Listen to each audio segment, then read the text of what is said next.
Bonjour à tous et ravi de vous retrouver avec cette nouvelle petite histoire. Légende, réalité, fiction, à vous d'en juger. Aujourd'hui, je vais vous parler de la chambre 306.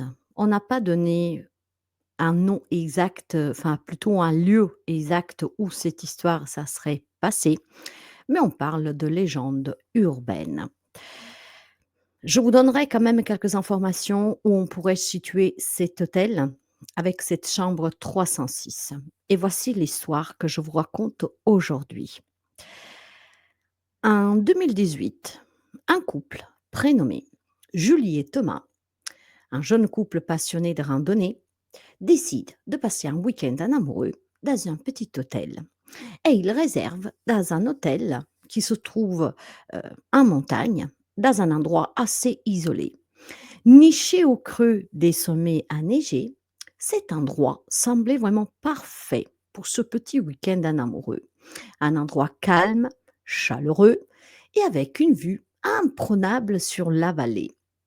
Le bâtiment, une ancienne auberge datant du 19e siècle, avait été récemment rénové, mais conservait son charme de l'époque. L'endroit, bien que charmant, avait tout de même une atmosphère étrange. Dès leur arrivée, ce jeune couple se présente au comptoir pour récupérer leurs clés et l'aubergiste leur remet la clé de la chambre 306. Cette chambre se situe au dernier étage de l'hôtel. Et il était là et il attendait comme une réaction de la part des jeunes. C'était, en tout cas, un comportement très étrange de cet aubergiste, hein, de cette personne qui se trouvait à la réception. Sans réponse du couple, en fait, qui pose des questions sous la chambre, un peu intrigué, peut-être un peu paniqué ou que sais-je, ben, il ose dire tout simplement: «Êtes-vous sûr de vouloir cette chambre? Parce que nous avons d'autres chambres libres». Alors le Thomas, le jeune homme, bah, un peu curieux de cette question, il demande: «Pourquoi? Y a-t-il un problème avec cette chambre?»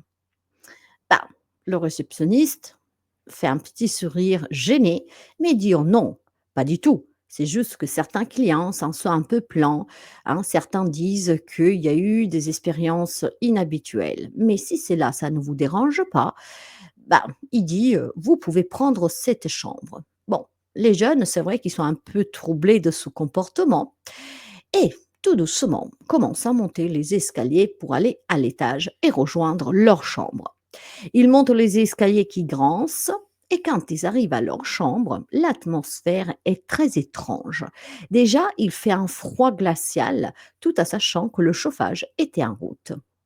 Il y avait un parfum de lavande et qui flottait dans l'air. Et puis, il y avait une vieille armoire dans cette chambre qui avait tout son charme, hein. Elle était sculptée, semblait par contre déplacée, hein, par rapport à tout le reste du mobilier. La chambre était rustique, avec un grand lit en bois sculpté et il y avait aussi une fenêtre qui donnait sous la forêt, une forêt très dense.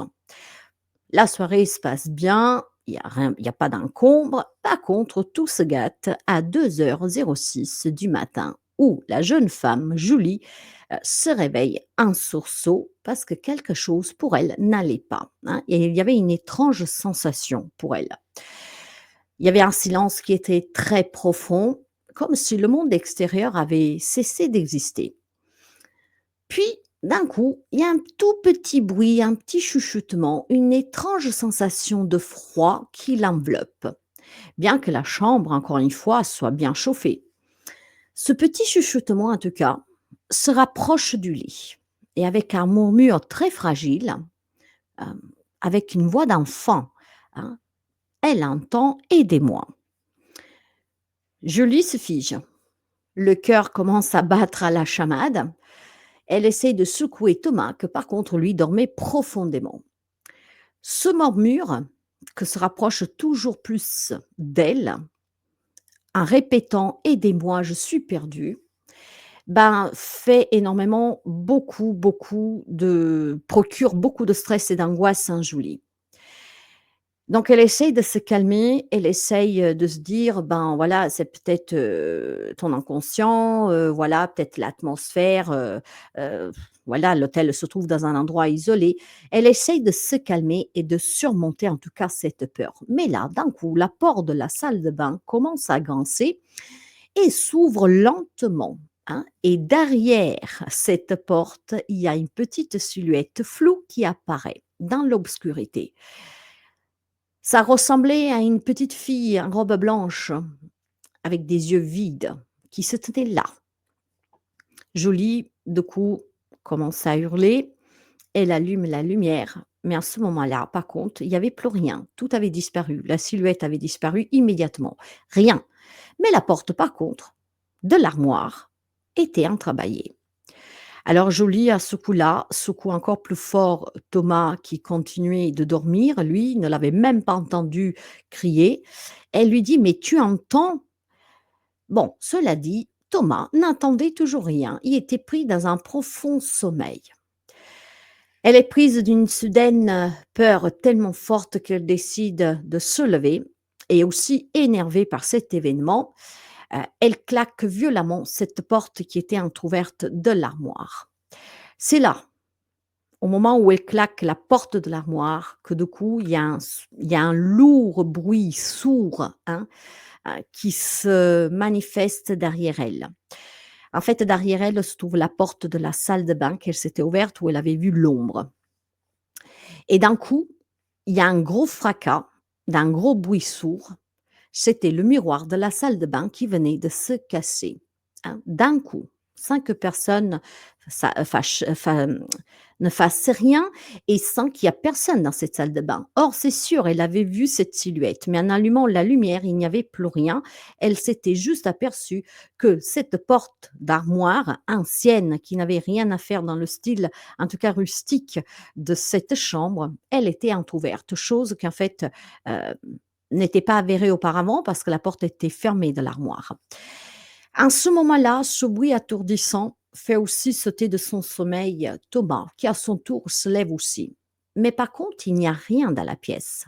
Il n'y a vraiment rien, à part un froid glacial, un courant d'air glacial qui s'échappe de la porte de cette armoire que Julie venait de fermer et tout était fermé.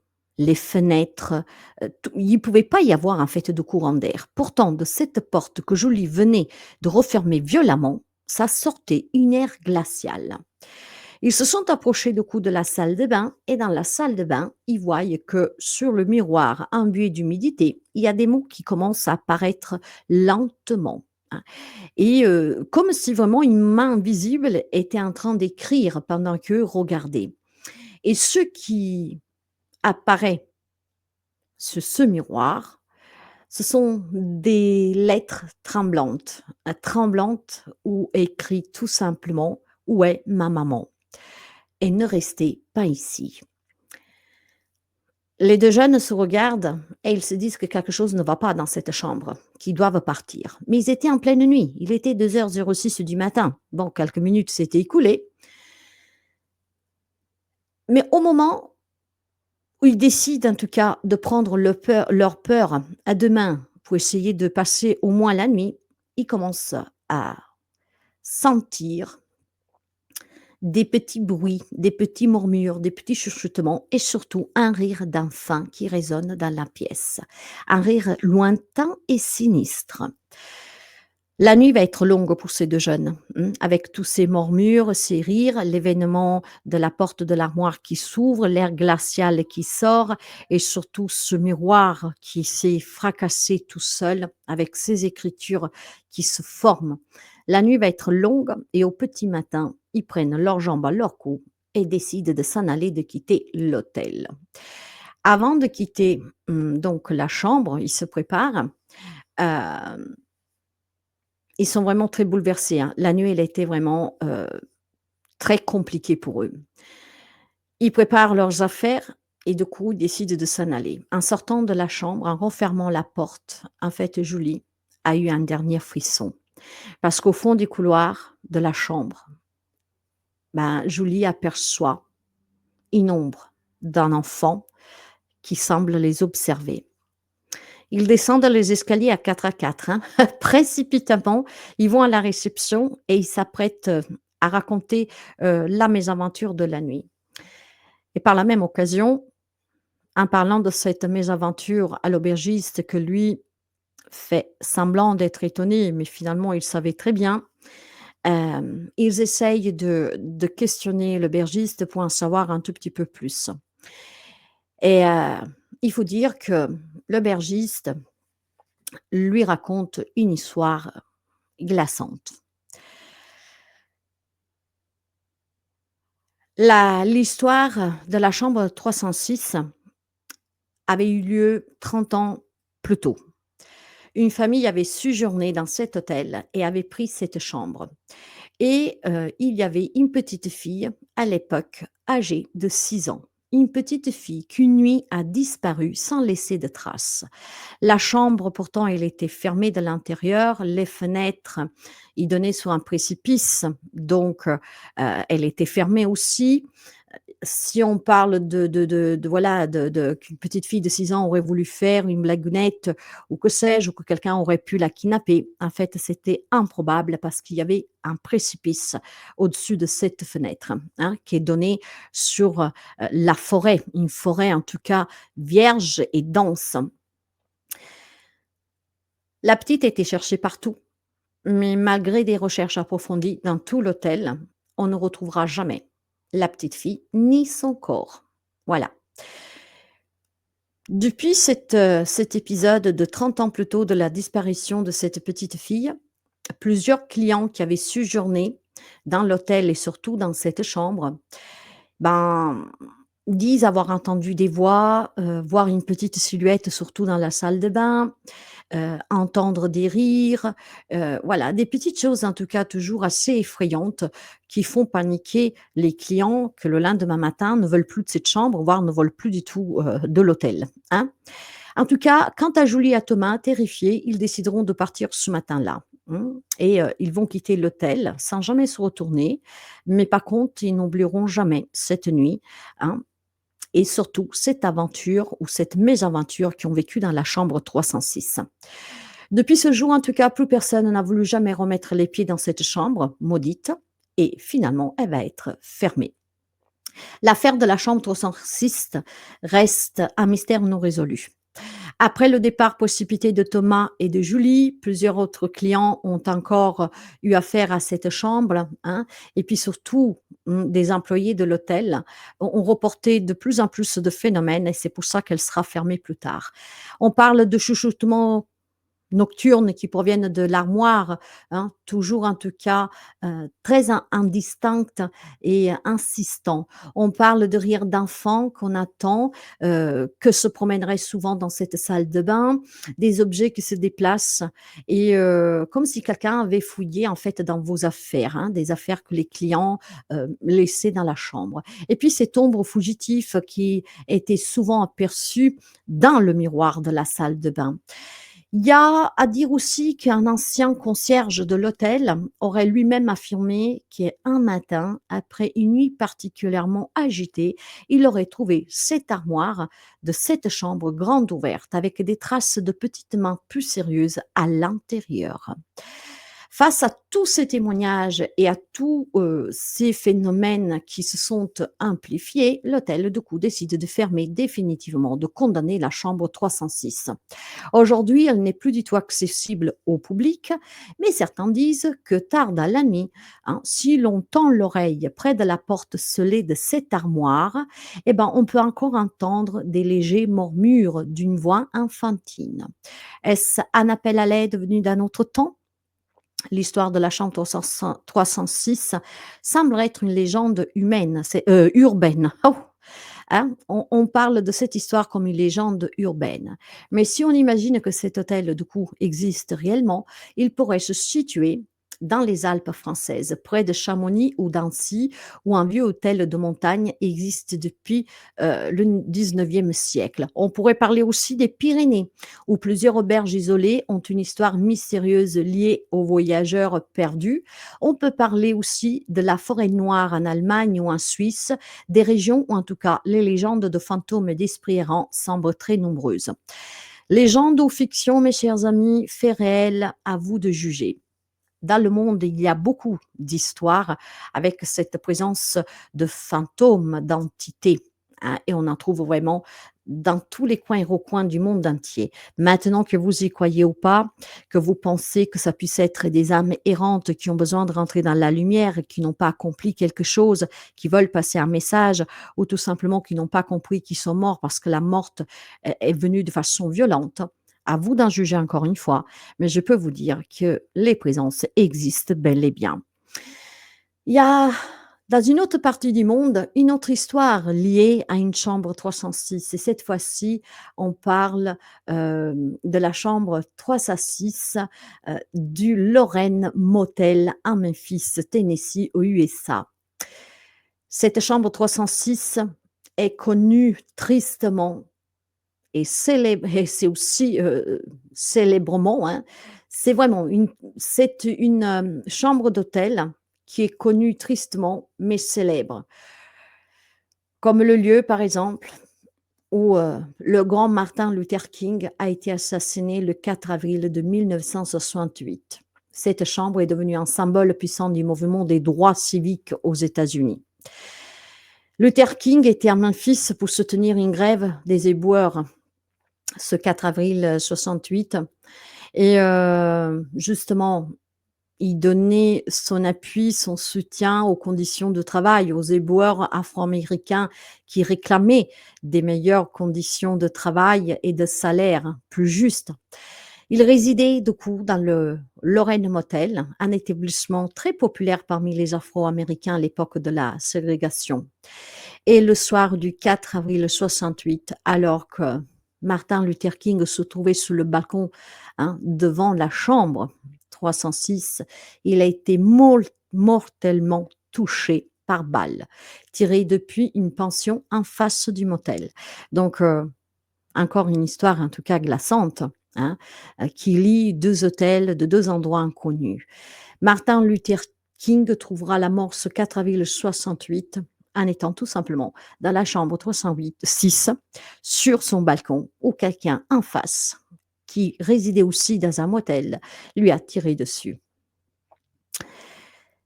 Hem, la seule chose positive de cette histoire, c'est que l'auteur des faits avait été reconnu coupable de mort, donc arrêté. C'était, James Earl Ray.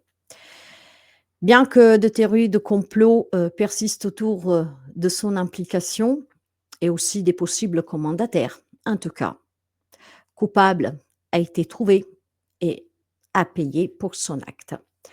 Le soir du 4 avril 68, ça a été une date, qui est entrée dans la mémoire de beaucoup de personnes, surtout pour toutes les personnes qui, portaient dans leur cœur Martin Luther King, un grand homme, hein, avec des grandes valeurs, hein. Aujourd'hui, le Lorraine Motel et la chambre 306 font partie du National Civil Ring Museum, qui honore l'héritage de Martin Luther King Jr. et pour la lutte des droits civiques. La chambre a été préservée telle qu'elle était en 1968, dernier jour en tout cas, heu, où cette, chambre a pu, heu, accueillir vivant ce grand homme. Ça sert de lieu de recueillement et aussi de réflexion. Donc, des chambres en tout cas maudites en soi, parce que des vies ont été ôtées, prises.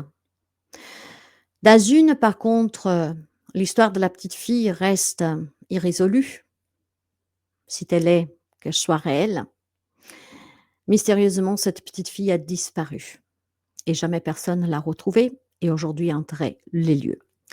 Quant à la chambre 306 de Martin Luther King qu'aujourd'hui sert de recueillement et c'est devenu, un endroit historique, hein, une pièce de musée aussi, rien n'a bougé. de suite à comme était le jour de l'assassinat de Martin Luther King. Alors voyez mes chers amis, que dans le monde entier, il y a des petits détails parfois qui peuvent, réunir plusieurs histoires. Là, qu'est-ce qu'il y a en commun? C'est la chambre 306. Dans 2 parties du monde bien distants, 2 faits bien distants et pourtant un point commun, 306, un nombre maudit. Parce que cette petite fille aurait disparu et cette chambre 306, c'est aussi le lieu de mort pour Martin Luther King. Ses derniers instants de vie ont été vécus dans cette chambre. Donc voilà pour cette petite histoire du jour. Merci d'avoir écouté, merci de partager, de liker, de commenter. Bienvenue à tous les nouveaux et les nouvelles abonnés. J'ai eu quelques suggestions pour des nouvelles vidéos, donc j'y travaille et je vous les présenterai très prochainement. Où je trouve ces petites histoires? C'est facile, vous me direz, avec internet, on a droit à beaucoup de choses. Oui, c'est vrai. Mais beaucoup d'autres histoires viennent des bouquins que je possède depuis plus de 40 ans. Des histoires de légendes, de paranormal, de surnaturel. Je possède énormément de bouquins. Je possède énormément de documents parce que le paranormal m'a toujours intriguée, passionnée. Et puis bon, parfois je fais des recherches approfondies. Il y a des petits souvenirs de certaines choses aussi que j'ai vues à la télé, des documentaires, et que du coup je vais rechercher pour essayer d'en faire un petit sujet. Mais je m'attarde pas sur beaucoup de détails, ni sur une vidéo d'une heure. Vraiment, les choses essentielles à connaître. Toujours pour qu'on puisse rester connecté à des affaires du temps passé, pour refaire revivre aussi certaines histoires que parfois tombent dans les oubliettes. Et il y a des mémoires qu'il faut honorer, des vérités qui doivent encore éclater. Parce que vous savez, des âmes errantes, si elles errent, c'est tout simplement parce que ou n'ont pas compris qu'ils sont partis, ou ont besoin de justice, ou ont besoin d'accomplir quelque chose, encore quelque chose que c'est important pour eux d'accomplir, ou ils ont un message à passer. Je ne vais pas parler en tout cas de tout ce qui est du bas monde astral, où il y a des gardiens de lieux qui ne veulent pas partir, mais qu'on peut bien cohabiter ensemble. Mais voilà, un endroit qu'on dit hanté, c'est tout simplement qu'il y a une âme qui a besoin d'aide. Tout comme dans le monde physique. Toute personne qui peut être dangereuse par elle-même et pour les autres, c'est une personne qui demande et qui crie à l'aide. Que parfois, par contre, on évite, on esquive, on ne comprend pas, on n'entend pas ce, ce message d'aide qui est silencieux. C'est pour ça qu'il faut être toujours bien attentif. Et tout comme dans le monde de l'invisible, on doit aider ces âmes à trouver la lumière. Alors n'ayez pas peur si vous vous trouvez dans un endroit où vous pouvez être en présence de situations invisibles, d'accord, inexpliquées, insensées pour l'être humain. Plus vous avez peur, plus cette énergie se renforce. Rappelez-vous, nous sommes énergie. Donc, de l'autre côté aussi, c'est de l'énergie. La différence, c'est qu'ils sont morts et que vous êtes vivant. Donc, ils ne peuvent pas vous attendre physiquement. S'ils arrivent à vous attendre physiquement, c'est tout simplement qu'ils essayent d'attirer votre attention ou alors parce que vous, avec votre peur, leur laissez le pouvoir d'interagir avec vous.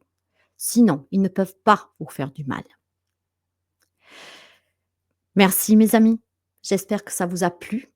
N'hésitez pas à me dire qu'est-ce que vous en pensez. Et je tiens aussi à vous rappeler que j'ai mis cette playlist pour varier un peu, pour sortir du quotidien difficile de certaines personnes. Et pour ne pas remuer toujours les mêmes questions, les mêmes problématiques, ce petit moment de détente avec ces histoires qui peuvent être effrayantes, qui peuvent être peut-être aussi fascinantes, curieuses, qu'on y croit, qu'on n'y croit pas, ça permet tout simplement pendant un petit moment de se détacher de tout ce qui est pesant pour vous, de tout ce qui vous empêche de vous épanouir, d'être heureux, d'être heureuse. Et vous savez que quand on est pris dans des histoires qui nous accablent, en fait, qui attirent toute notre attention, on oublie qu'on souffre, on oublie qu'on a mal. C'est dans ce but-là que j'ai créé cette playlist. Au lieu de devoir toujours donner des réponses un message. Ça, je continue à le faire. Vous avez énormément de contenu sur la chaîne. Mais rappelez-vous qu'avant tout, je suis guérisseuse. Je fais beaucoup de psychothérapie, de psychanalyse spirituelle. Ce qui veut dire que là où il y a un blocage pour vous, une peur, des situations qui sont enfuies en vous, ben, on va les chercher pour qu'elles remontent à la surface. Et c'est en affrontant ses propres démons que vous vous libérez, vous guérissez. Je fais des soins physiques. Je vous accompagne dans la purification pour des lieux, des personnes. Je fais aussi des boucliers de protection. Je fais de la voyance, mais je suis guérisseuse avant tout. La voyance, pour moi, c'est un outil. Donc, mais vous pouvez découvrir tout cela sur mon site web. N'hésitez pas à donner un petit coup d'œil. Vous trouvez le lien dans la barre d'information. N'hésitez pas à vous abonner, c'est gratuit. Ça vous permettra aussi d'avoir les alertes des prochaines vidéos. Cette chaîne, elle est uniquement là pour vous accompagner, pour vous donner le courage d'aller toujours plus loin, pour travailler sur vous, pour comprendre, pour vous poser les bonnes questions et aussi pour vous donner un petit moment de détente, pour que vous puissiez pendant un petit moment, un tout petit, que ça soit même juste 1 minute, oublier tout qu'est-ce qui vous fait du mal et vous fait souffrir. Cette chaîne a pour but, tout simplement, de vous accompagner au quotidien avec des messages d'encouragement, parfois aussi d'avertissement. Mais elle est toujours là pour vous accompagner, pour évoluer et surtout pour trouver le bon et ce qui est juste pour vous. Donc de laisser toujours partir qu'est-ce qui doit s'en aller et de quitter toujours des situations, des relations qui vous empêchent de vous épanouir et d'être heureux et heureuse. Merci, Jocelle la guérisseuse. Je vous envoie plein d'ondes positives et plein d'amour. Prenez toujours bien soin de vous. À très bientôt.